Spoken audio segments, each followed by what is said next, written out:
Hey everybody, we are at the Lake Springfield Marina today because we are going on a boat ride. We're taking a pontoon boat and we're going to check out Lake Springfield and most importantly see Route 66 in her sunken glory. The two parts of the connection of the route are on private property, and unfortunately people will not let you on their property, but maybe by boat or by canoe and kind of sneak in there a little bit. But today I'm so excited. I'm in a Marilyn Monroe replica gown from 7 Year Itch, and I feel beautiful and refreshing, and I am so excited to take this boat tour with you guys. Hopefully we don't drown and kiss some fishes. That we're about to pass under the bridge. So the Berry 55 that goes from Chicago to St. Louis is the original Pontiac Native American Trail. And settlers would use that to travel north and south through the state. But then they would begin using the hunting trails. So they could cut over to different settlements and this, that, and the other. But of course, they began demanding safer roads to travel their horses and carriages on, because back then it was all just mud and dirt. So roughly the 1860s, some states actually started putting in some gravel roads, and they're called we'll get to that. But these roads are still pretty remedial, and the states themselves don't actually take care of the roads.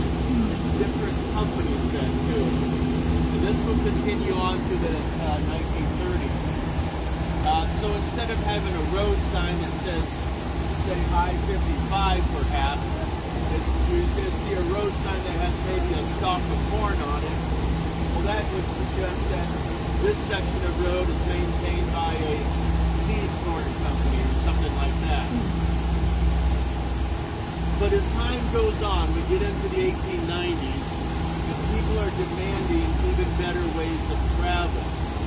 And then we get into the 19-teens, and cars come out. So what happens when cars are made? People get in their cars and they start traveling. But now they're traveling on what is now called the auto road. These are the old Indian trails that have been turned into gravel trails, and they want them turned into proper roads, safer roads with more direct routes. It really was the time when you would say, well, go down the old iron bridge, take a left. If you get to the tree stump, you've gone too far. So there's no. And then the idea of Route 66 came about, linking 8 states from Chicago, Santa Monica, California. Now, that is not the first highway in America, but it's the first highway that connects 8 states and more direct linking paths.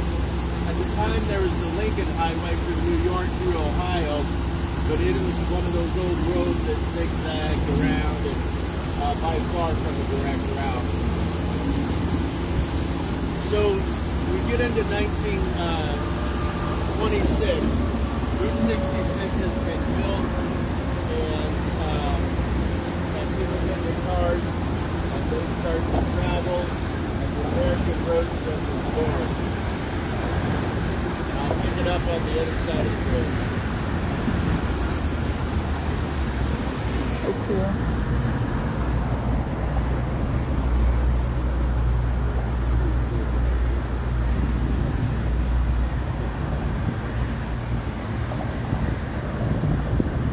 No way, 5 miles under bridge.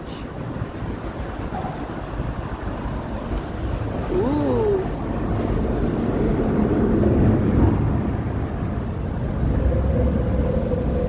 Look this way, this is Route 66. German and English that do come over here to do Route 66. A fair amount of Chinese as well. And I think that's fascinating that our Route 66, you know, it's not like it's the Lincoln history, it's Route 66, it's cultural history, that they are so fascinated by it that they come here to experience it. And so why do they do that? Well, a couple of reasons. By the way, that's Gilligan's Island right there. Oh, Oh, okay. But they're doing it for a couple of reasons. They're wanting to travel America, and they're wanting to see everything Americana. You know what I mean by that term? Yeah. They want to experience everything about American culture, no matter what it is, anywhere along the route. They want to engage with it. But the other reason is they don't have big countries. You can put all of Western Europe inside the United States twice. And so to come over here and to drive on these roads that you can go for endless miles on at 65, 70 miles an hour, this intrigues them. Even the Germans. Now you might think that, oh, they got the Autobahn. The Autobahn is not what you think it is. It is a multi-lane highway with unlimited speed limit, but only in certain sections of it. So there's only a few sections of it where you can get up to, you know, a couple hundred miles an hour. They have the same problem we do. Grandma driving in the fast lane. I learned that from a German family the other day. Yeah. Now you can always tell who's who because the Germans are on a BMW, the English and the French are on a Harley. Germans will not get on a Harley. They won't do it. But you can also tell when they're international. The other safe is interesting. But it had 2 loaded pistols in it. So one only ammunition. You go around town. Here comes our Pontiac Trail towards this valley and then traverse the lake to the other side. But that's it right there. Now, I can see up there a little bit today, Aaron. Yeah. Yeah. In the fall, you can actually see the road there. The foliage is down and the lake's a little down. But that is Route 66 right there. The crane disagrees or something. He's not happy. That is so cool.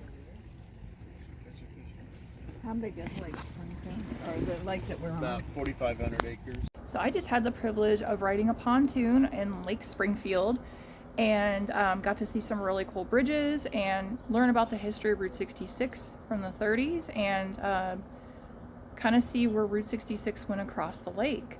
I would say get your tickets now, but I believe it is sold out for the year through October, and I bet the October folks will get to see a lot of beautiful foliage. But you know, thank you, City of Springfield, for providing this awesome and unique experience. I try to do every inch of the route that I can, so now I've technically floated over it, and it was just really lovely and a really knowledgeable host, and they have some cool t-shirts.